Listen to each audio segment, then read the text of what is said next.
Actually, I was muted there. Here we go, take two.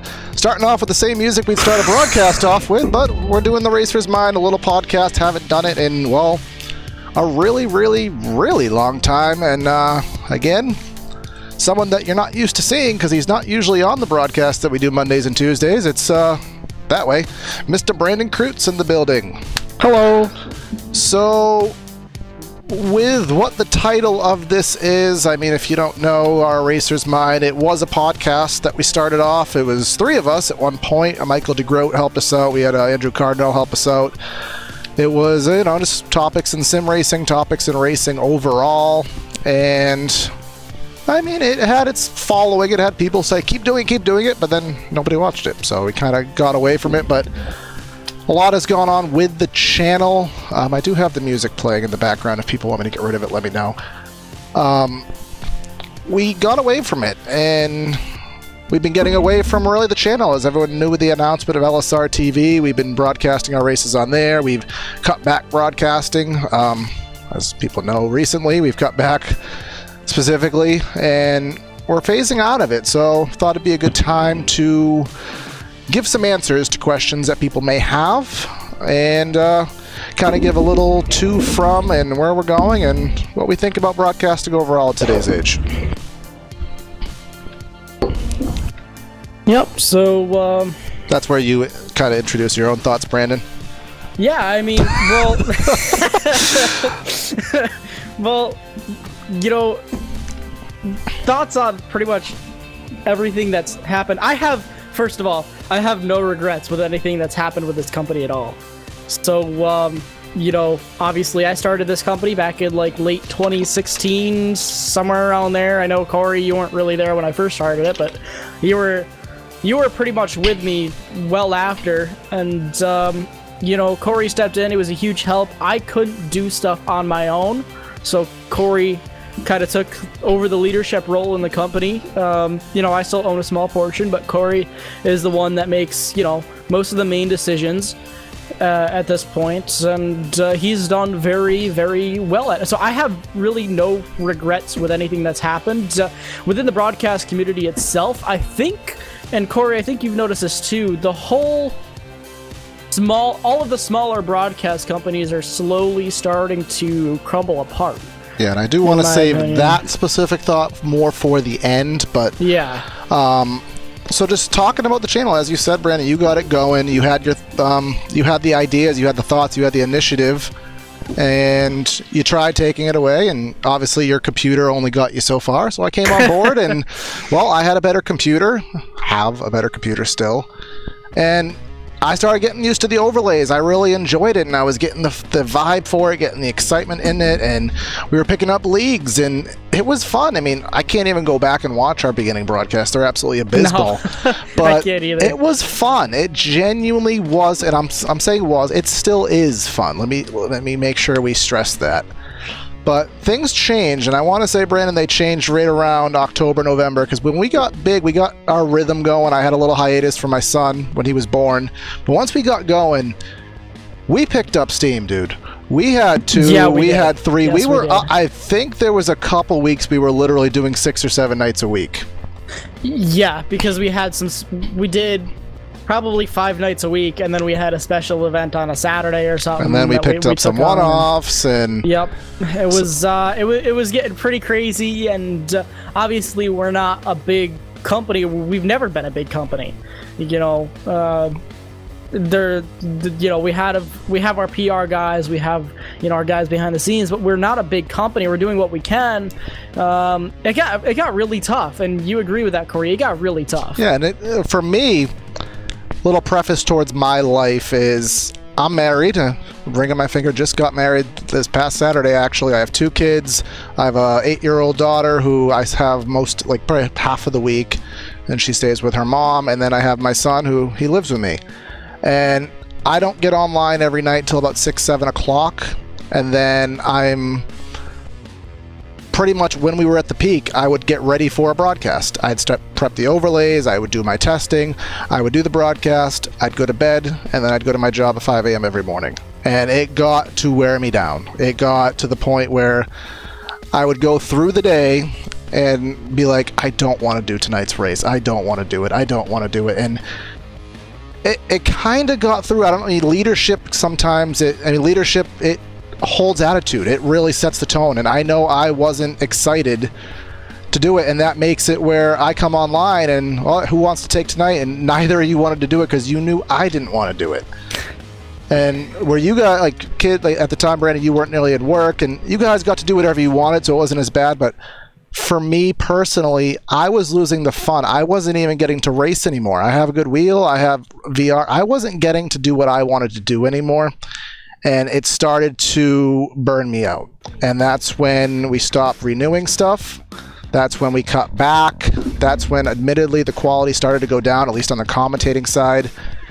And then I think, Brandon, that's about the time you started to fade off as well, and Evan kind of took over a little more.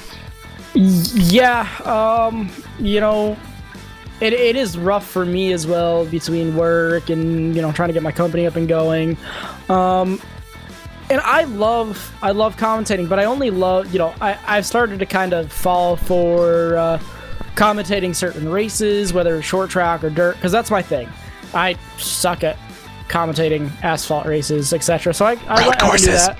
Yeah, road courses too. So, you know, I let Evan do that because that's what he's good at. That's what he's better at. He's better at the asphalt stuff and the road courses, etc., etc. So I just started racing, and, you know, I enjoyed racing those. But yeah, Corey, I noticed that you were starting to get really burnt out. That's, I think, the trouble of being a small company like we are. We can't afford to hire more producers. We can't afford to hire different commentators, you know, and it is what it is. But we don't have high sub counts. We're not making money off of advertisement revenue. We're not, you know, we're not sponsors, and yeah, we don't have any sponsors. We don't, you know, so we were working with what we had, and it was just getting really tough, and everybody started to get burned out. Yeah, and then we got to the point where we did get attention from a lot of big channels. I mean, I still, to this day, still get asked by at least 4 or 5 very large channels, hey, do you want to help? Hey, anytime. And obviously with LSR TV, we're affiliated with them, and hell, I was helping Cisco out earlier with overlays. I love helping. I love being a part of it, but it's helping to the point where I've been having fun, and Evan knows this, and Brandon, you know what? I've been having fun again lately, and we've only been doing a couple broadcasts. And what am I doing now? I'm racing again. I'm getting good again. My I rating's going up. I'm competitive. I'm getting that competitive spirit. And that makes doing the 2 broadcasts a week we do now, it makes them better because I'm not burnt out. Like tonight, I have a league. Tomorrow, well, I'm racing all night. I'm having fun.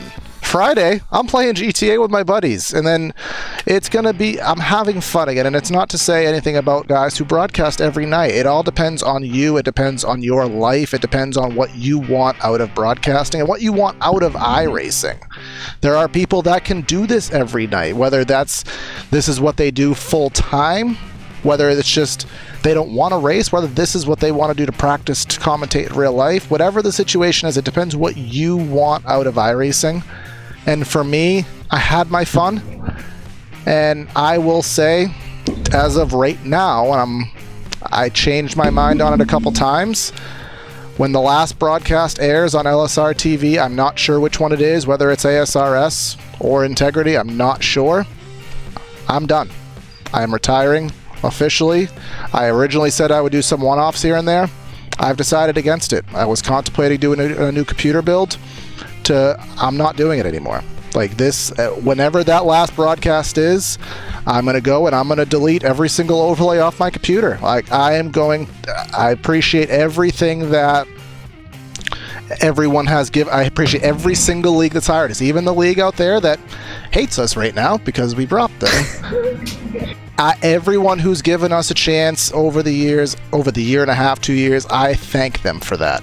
Genuinely do. You gave us money, you gave us a chance, we did the best you can, and ultimately one of the big things that has turned us off from a couple leagues and to the league we just had the issue with a couple weeks ago, when it came to a point with especially burnout where I don't feel, and Evan, who's been with us a lot, been commentating by my side a lot recently, Brandon, a couple times you're there too, when we don't feel like, we can make your broadcast as best as it can be. We can't showcase your race. We can't make that race as exciting because we're not into it.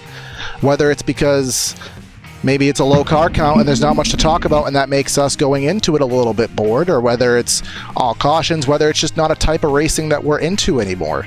If we can't take that broadcast to the next level and make your money worth it and get those viewers, or if we're not getting the viewers, which makes us not want to do it because, well, if nobody's watching it, what's the point on either end? It really turned us out and it just made us not want to do it. Yeah, absolutely. And, you know, when I first started this channel, I didn't know it was going to take off. I mean, you know, I didn't have any future plans. I started with one league. I started it really specifically for one league, which was Vintage Racing Group back in the day when we had them. And shout out to all those guys over there who may be watching this, because they were the start of PTR TV. And then you know, eventually I think we moved on to what? Northeast Racers, Corey? Yep, that was the first paid league we had. And then that was, you started to step in as producer during Vintage Racing Group. And then we got Northeast Racers, and then Hardline, and then, you know, eventually these other leagues started stepping in, and you know, it was it took off, and none of us expected it. And I think it was right around when we got Hardline, when, you know, me and Corey agreed that I could not really do this as ownership position anymore. Corey took over, and he's done an excellent job. But yeah, and this won't be the end for me with commentating. Corey and I haven't really discussed future plans for the channel, but I guarantee that I'm not going to let it die if I can help it. I really want to try to move into some real life stuff, put that on the channel, you know, etc., etc. And that's one thing to say too. It's not to say that the channel is dead. It's to say that I am not going to be participating. I mean, am I going to Jeff Gordon it and say, well, hey, here's an opportunity? Who knows? But I'm going to say right now, 99.99999% certain, I'm not doing a broadcast on PTR TV. Are you going to see me in the community? You'll see me in the community. You're going to hear from me. You're going to hear from me. But PTR TV, am I taking any leagues of... No, I'm sorry. I can't. We've had people asking. I just had an email 3 weeks ago. Can you commit to 20 races? Can you commit to my 2019? I have too much going on in life to say that in October 2019 on Wednesday at 9 o'clock I am going to be there actively. I can't commit to that. I have a 1-year-old who he could wake up at any time now. I have a wife who will want to go out, and I might have a new job. There's too much real life to come in and say that, especially with no other help, that we can't commit. So again, we want to thank everybody, but the broadcast community as a whole, and obviously with us being affiliated with LSR TV, we're talking to them every night. And again, the opinions that we are going to say right now are our opinions. Pepsi, Mountain Dew. The opinions that we have are our opinions. They are not the opinions of iRacing. They are not the opinions of LSR TV. They are not the opinions of anybody affiliated with it. So just take that. If you don't like what I'm going to say, then you can yell at me directly. I'll give you my email address. You have my Facebook. Yell at me. Do not take it out on anybody else. And I'm sure, I don't know if Brandon will be as blunt as me, but if so, I'm sure same applies. Yeah. So, to me, I'm going to be blunt and say it. I think broadcasting as a community, and again, I'm not trying to talk anybody out of it. I'm not trying to take anybody and tell them, hey, don't do it. Don't have your races broadcasted. I am going to say, though, broadcasting, in my opinion, on a private league level is dead. I don't think it's dying. I think it's dead. Now, why do I say that? I say that because when IRTVO was out, which was the preliminary source of overlays, it was hard to do it. It was all text-based. You were in Notepad, and you were actually typing your code out to make that, and it was not easy. Excuse me. On this new ATVO, once you get the hang of it, you can go to town. Our overlays were basic. I coded in all this crap in it. I had Jason Allison helping me. I had Charles Wooten helping me.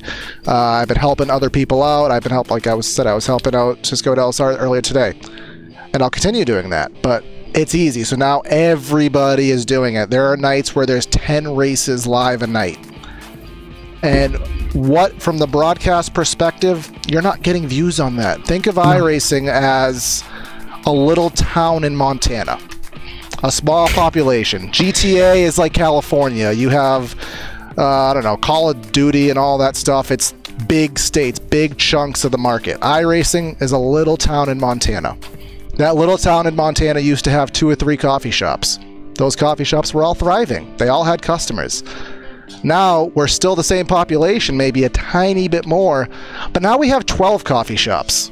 And well, this town can't sustain that. There's not enough people going to all those coffee shops. There's not enough people, and it's killing them all.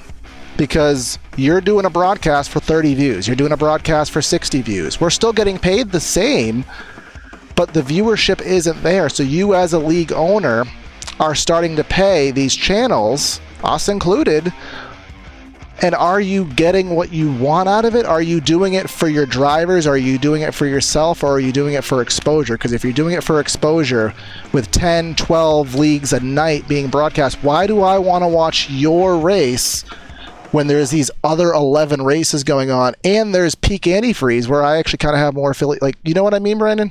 Yeah, absolutely. You know, I'm slowly starting to see leagues realize that the broadcast isn't everything, which is great. Is absolutely fantastic. And I think members are starting to realize that if you're running a personal league, go out, have fun, race with your buddies, you know, whatever. I'm starting to see, and because of that, a lot of these broadcasts starting to die off.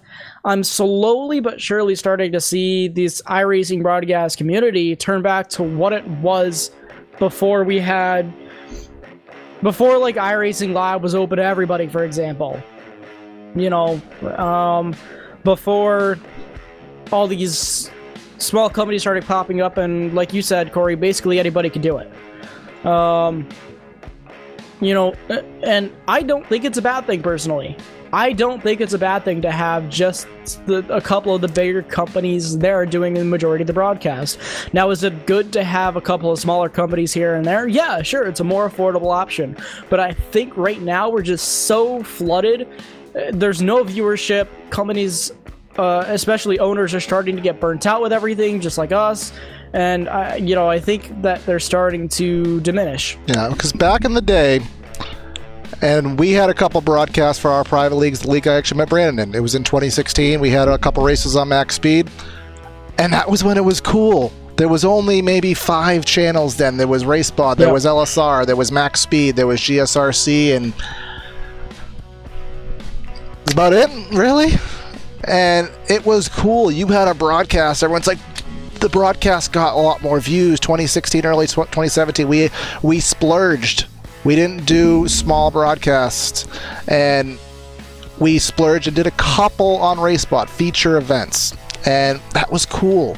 But now every league it's broadcast. There's money. It seems like all those gimmicks, if you will, they're starting to fade. And even when you have, like, we've had a league, and I'll say it because he's a really good guy, Travis McDaniel with Rivalry Racing. The guy put on a phenomenal league. He put in so much effort, and I really want to, and he's actually throwing up a new season now, so rivalryracing.com, check him out. But he put so much time, money, effort into that league, and it was broadcast. We broadcast it for season and maybe 2 or 3 races on top of that. He was getting 12 drivers a night, and he started bailing on the broadcast. He started bailing on his league because even with the broadcast, it still wasn't enough. Like, so there's leagues that are tight on money, and they think that I gotta have. It's not anymore. It really, and again, this isn't to diminish broadcasting. It's not. It's just, you figure even in the real world, NASCAR is struggling for views in the real world. So now we have that even more alienated market. And we're saturated. We're building all these coffee shops in a 1,000 population town, and like you said, people don't want to do broadcasts anymore for 30, 40 views. People don't want to put in the hours on hours on hours on hours on overlays. So we are slowly working our way back to the core major broadcasters. The small ones are starting to die out. The big ones are kind of growing, and they're growing because they're starting to get that market back. So that's where I sit. I really do hope that it kind of diminishes back down to, and I don't want to tell people stop doing work, stop doing what you like doing, but you really have to think about why you're doing it as a broadcaster, and you have to think of, as a league owner, what is this broadcast providing my league? Because the answer to that question is not what it was a year and a half, 2 years ago. Yep. So there are people in chat now. I think most of them are affiliated with us, so I don't really think anything productive is going to come out of that. But if there is any question on any of that or why we think that, let us know. Brandon has a race to do. I have a league to run in a little bit of time. Again, if you're watching this live, if you're not, then, well, those events already happened. But again, you'll still catch us. You'll catch Evan, Black, and myself, and Brandon might hop in depending on whatever he's up to that night, or if it's something that he feels he'll be able to commit to. And for the remainder of the 2018 campaign, we still have our Mondays and Tuesdays, and after that, you're going to see Corey Silva racing. You're not going to see Corey Silva broadcasting. So, again, I want to thank everybody. I want to thank... I mean, I don't want to miss anybody, but we had Hardline. I know Hardline hates us right now for... I don't want to get into that. Most people know. I've heard stories, but he gave us a year and a half. He helped us out. He got us off... I mean, he gave us the first opportunity. We grew from there, so we would not got anywhere. So you might hate us. Yeah, shout out to them. You might watch this and roast us, but you know what? I'm still thanking you for what you did. And everybody else. We had Cyber, we had Northeast Racers, we have Integrity, we have ASRS. I know I'm missing a bunch more. I think I already said Rivalry.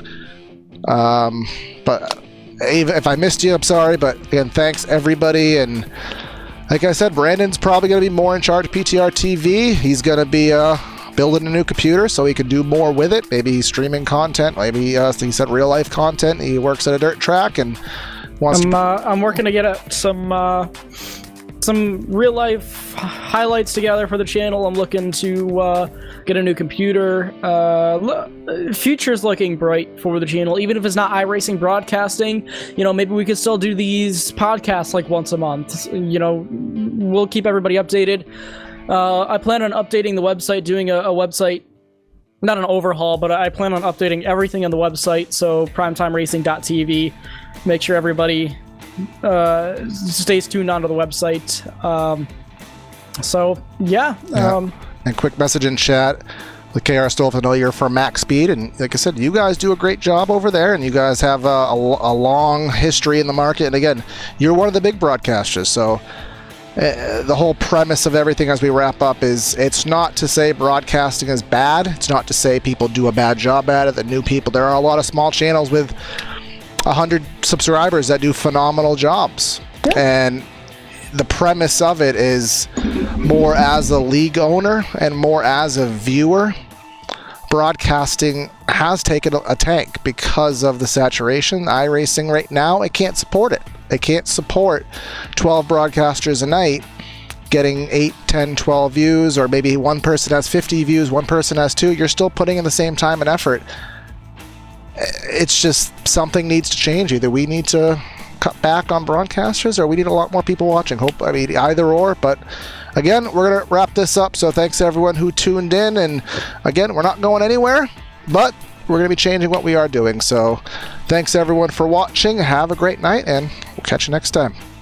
Real quick, if anybody has anything that they'd like to see for maybe future content of the channel, go ahead, send an email. I'll be checking the email, primetimeracing.tv. Have a good night, everybody, and we'll see you next time.